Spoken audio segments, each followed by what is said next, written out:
Des bruits sourds commencent à se faire entendre, quand là tout à coup, elle était plus seule.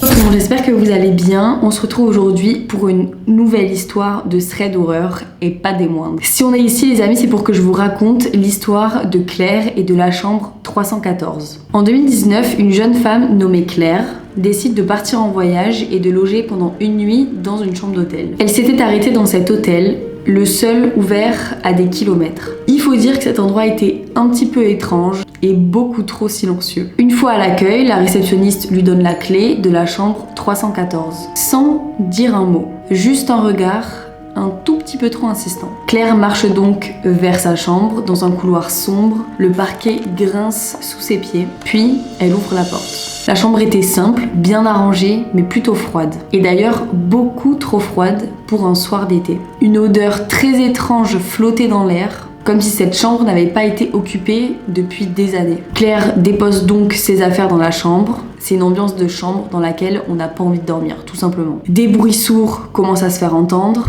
Claire commence à entendre des bruits qui viennent du plafond. Des pas, des bruits de pas lents, très lourds. Même si pourtant, lorsqu'elle était à l'accueil, la réceptionniste lui avait dit qu'elle était la seule à cet étage. Puis, ça commence à s'accentuer. Les bruits commencent à devenir de plus en plus lourds, de plus en plus intenses. Claire regarde autour d'elle, paniquée, puis le bruit s'arrête brusquement.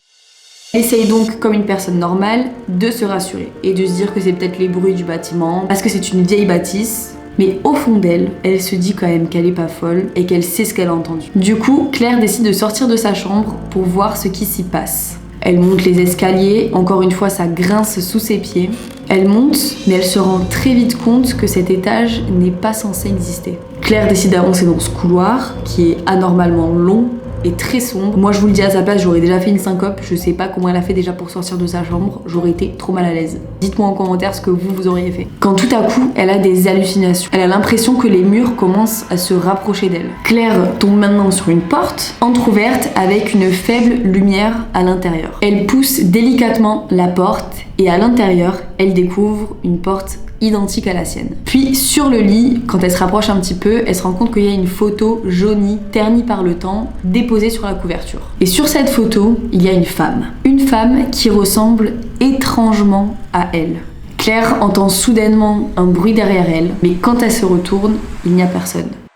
Claire, apeurée, décide de retourner dans sa chambre. Elle ferme la porte à clé, quand là, tout à coup, les lumières de la chambre se mettent à clignoter violemment. Puis elle aperçoit dans le miroir une silhouette debout derrière elle. Claire, à ce moment-là, elle était plus seule. Claire se retourne très lentement pour essayer d'apercevoir ce qui se trouve derrière elle. Elle s'aperçoit elle-même, mais vieillie par le temps.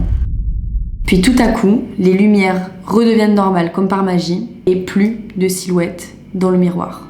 Suite à ça, Claire décide de partir de sa chambre. Elle fait ses clics, ses claques, elle prend toutes ses valises, elle descend à la réception sans même donner la clé de la chambre, prend sa voiture et rentre chez elle. Elle va conduire toute la nuit en ne cessant de regarder dans le rétroviseur s'il n'y a pas quelqu'un qui l'observe. En rentrant chez elle, Claire ne reparlera plus jamais de cette histoire qui l'a traumatisée, mais gardera un souvenir de cette soirée grâce à la clé 314 qu'elle avait toujours dans sa poche.